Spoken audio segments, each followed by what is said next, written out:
the saving in the capital gains tax through the limited company. Yeah.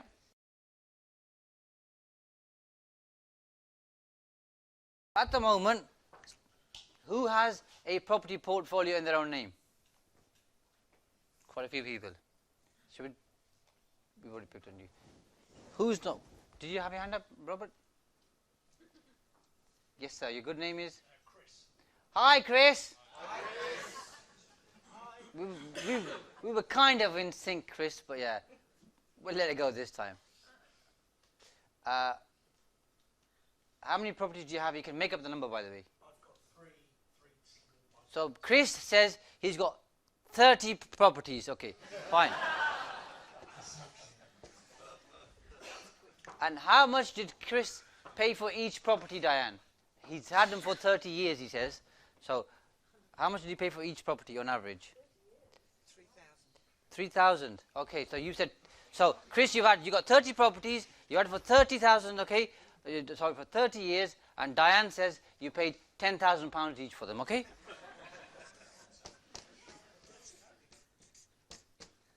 So 30 properties times 10,000 is how much, my friend? You're right, it's 300 grand. So you paid 300 grand for these properties over the last 30 years. And how much are these properties worth right now?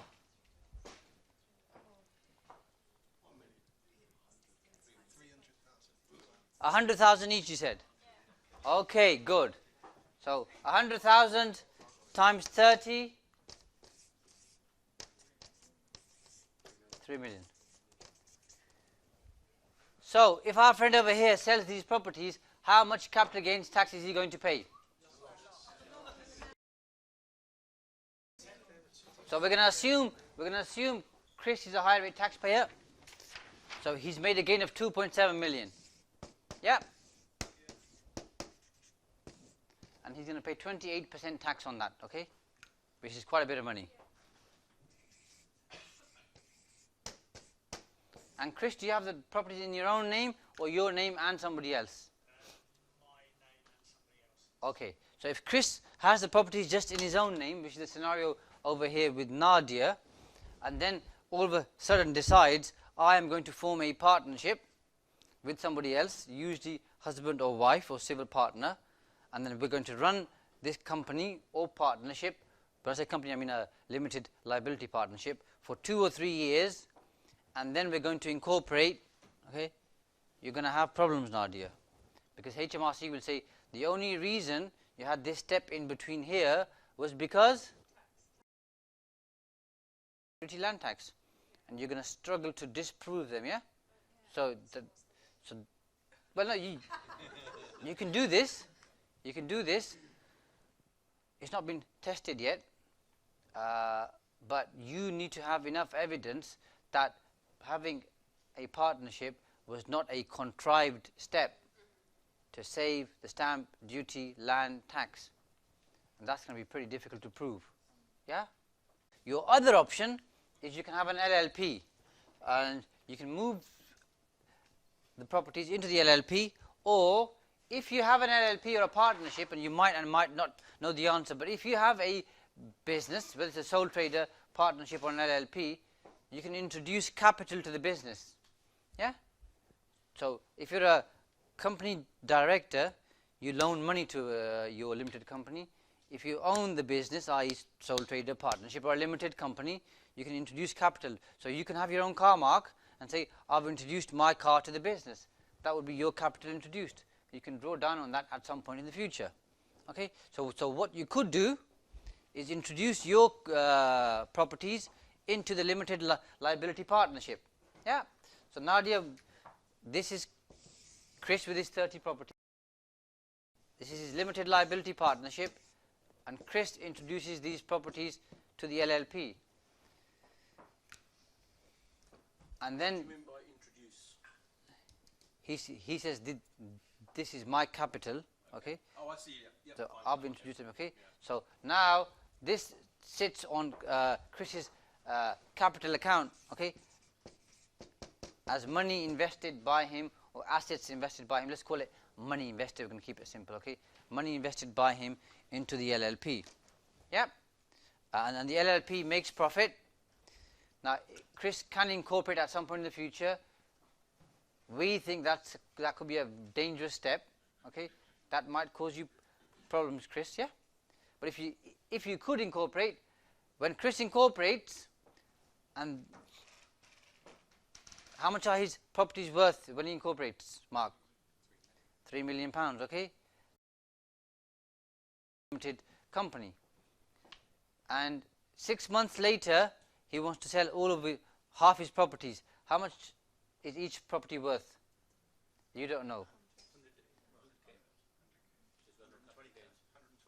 120k, okay. So he wants to sell 10 of them. So okay. So when 10 went in there, they were worth £1 million, yeah, because 30 were 3 million, yeah, okay. So we're going to cover LTD and we'll come back straight to limited company. So 10 companies are worth £1 million, yeah, when they went in. He sells them for 1.2 million. So he's made £2,000 profit.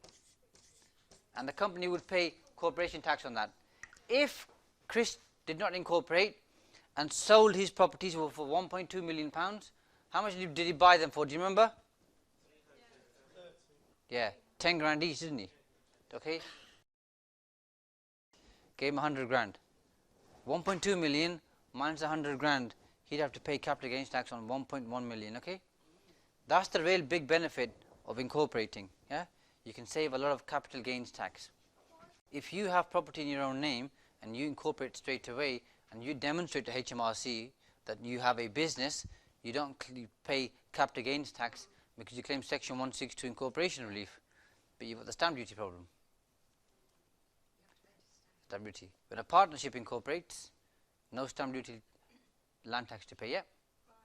But I'm not saying you should do this, by the way. I'm saying this is an option. We've not even gone down that route yet. I'm going to come on to you guys in a second.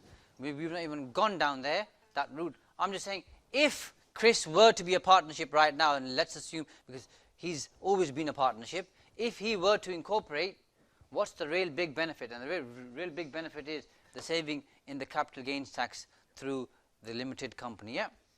Okay? Yeah. That's the point I'm making. If you incorporate, it's likely that the rate of interest you're going to pay on those mortgages could be higher than the interest rate of properties in your own name. It's more competitive now than it was, say, 2 or 3 years ago. It's getting better, but that's something that you need to weigh up. But I can tell you now, just look at this scenario here. The benefit here, depending on how many properties you've got and depending on how long you've had them for, this particular benefit here is going to outweigh the additional interest you're going to pay for those properties by far. If you have the properties for 2 or 3 years, then there's not a big gain. Then it's not worth it. But generally speaking, people have had properties for a number of years. There's been capital appreciation, so there's a gain there which can be rolled over, yeah?